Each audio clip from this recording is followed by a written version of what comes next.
చెర్లో ఉన్న చాకిరేవు బండనేనట, గుళ్ళో ఉన్న అమ్మవారి బొమ్మ నీవట. మురికిని కడిగిన మనసుని కడిగిన రెండు రాళ్ళు చేసేదొకటి పేర్లే వేరట. అవునో కాదో తెలియదు కానీ నువ్వు చెబుతుంటే అవునంట.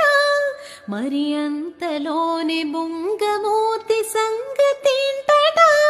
నాకు తెలుసా మంచి చెట్ట, నువ్వు చెబితే నేర్చుకుంటా. నేను నమ్మ